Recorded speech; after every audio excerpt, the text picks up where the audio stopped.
The sun pressed down like judgment. It burned through the air, through the skin, through every breath that Nalia tried to take without tasting dust. The cotton pricked her fingers raw, and her palms were blistered into maps of pain, lines crossing lines until even her calluses ached. The overseer's whistle cracked through the field like thunder, and every sound after that, cicadas, wind, her own heartbeat, seemed to move in time with that sharp, cruel rhythm. She looked up once, just once, toward the big white house on the hill. It gleamed like a lie, perfect, polished, sitting in the shade of oak trees. A woman's figure glided past the window, wrapped in linen and light. Nalia paused to watch. Ailhan, the house girl.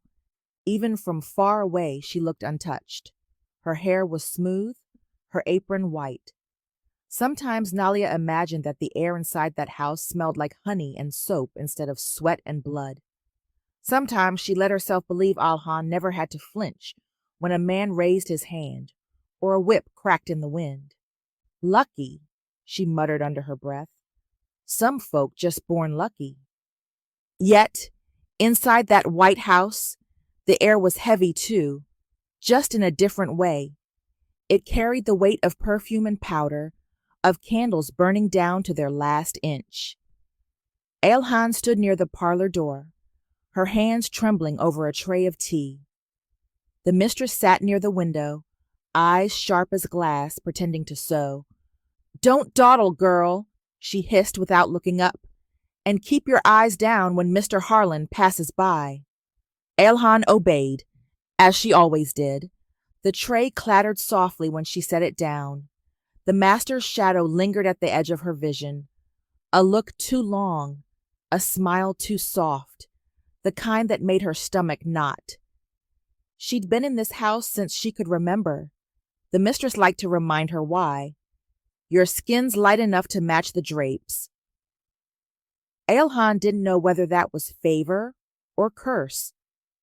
Sometimes, when she looked out the kitchen window and saw the field hands laughing over scraps of food, their voices lifting in songs that the house could not hold, she thought, I'd give anything to laugh like that, to be one of them, to belong. Nalia dreamed of wearing one clean dress, and Ailhan dreamed of wearing none at all, just bare feet and freedom. Nalia thought of food served hot, words spoken soft, hands that didn't bleed. Ailhan thought of nights with no eyes watching, no mistress measuring her breath. They pitied each other, each convinced the other's chains were lighter. One night, thunder tore the sky in half. The master's voice echoed down the hall. Ailhan, take supper to the shed before dawn. She obeyed, wrapping a shawl around her shoulders and stepping out into rain that felt alive with anger. When she pushed open the shed door, heads lifted from the shadows. Nalia was among them. Well, look at that, Nalia said, half mocking. Miss Ailhan herself, blessing us with a visit. Ailhan set down the basket and met her eyes. You think I'm blessed? Nalia shrugged. Ain't you? You sleep dry, eat good, wear white. Ailhan pulled her sleeve back. Purple bruises bloomed across her wrist. The mistress say I tempt her husband. The master say I should smile more. You call that blessed? The shed went silent except for the rain hitting the tin roof like the sound of truth. Nalia's voice softened. Didn't know. Ailhan's eyes glistened. Nobody does. We just see what they want us to see. The two women sat together on a bale of hay. Nalia turned her back, showing scars that rippled like lightning down her skin. Ailhan's breath caught. She touched them, gently, reverently. Same blood, she said. Same chains, Nalia whispered back. They didn't smile. They just understood. For the first time, the envy between them dissolved, leaving room for something truer. Recognition. The next day the storm was gone, but the house was in chaos. The mistress had found a handkerchief under the master's bed, embroidered with the letter A. "Whore!" she screamed, striking Eilhan with her belt until welts rose like fire. "You think your pale skin makes you better? Makes you worth something?" Eilhan bit her tongue till it bled. Out in the fields, Nalia heard the screaming. At that same moment, the overseer cracked his whip across a boy's back. Too young to bleed so much, too old to cry. The plantation echoed with pain. One house, one field, one sound. In the days that followed, something unspoken grew between them. When Eilhan brought linens to wash, she lingered near the edge of the fields. When Nalia carried baskets to the porch, she stole quick glances toward the kitchen door. Each began to gather what the other couldn't. Eilhan slipped bits of parchment, stolen ink, and dried bread into her apron. Nalia stashed rope, a flint, and news. Which guards were drunk, which dogs were chained. One night, in the dark behind the smokehouse, they met again.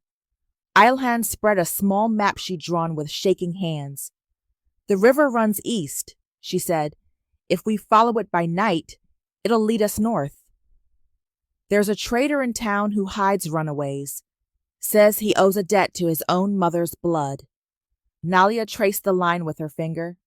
"You can walk out the front gate," she said. "They don't chain you like they do us." Eilhan nodded. "And you can move where they don't look." They looked at each other then, the divide between house and field gone like smoke. Eilhan's privilege was her access. Nalia's was her ability. Together, they could make both mean something. The night came thick with mist. Eilhan slipped keys from the mistress's ring and left the door unlatched. Nalia waited near the barn, heart drumming in her throat. When they met under the oak, neither spoke. They only ran, bare feet over mud, breaths sinking in rhythm. The dogs barked once, far off, then fell silent. The river waited, black and wide. They waded in, holding hands against the pull of the current. The moon followed them, pale and patient. Behind them, the plantation slept, unaware that two of its own were rewriting the night. Morning broke slow and golden. They hid in the tall reeds, shivering but free. Eilhan tore a strip from her dress to bind Nalia's bleeding foot. Nalia smiled weakly. "Ain't no mistress here now." Eilhan looked up at the sky. No field neither. For the first time, they laughed, softly like the sound of prayer. That night, as they crossed into new soil, the moon rose high and full. It lit both their faces the same. No lighter, no darker, no difference that mattered any more. They paused to rest, watching it shimmer across the river. "Think they looking for us?" Nalia asked. Eilhan nodded. "Let 'em look. We already gone." And when they walked on, step for step, breath for breath, the world seemed to quiet around them, as if even the wind knew two women had finally found their freedom together. They were never meant to envy each other, the wind seemed to whisper, only to escape, side by side.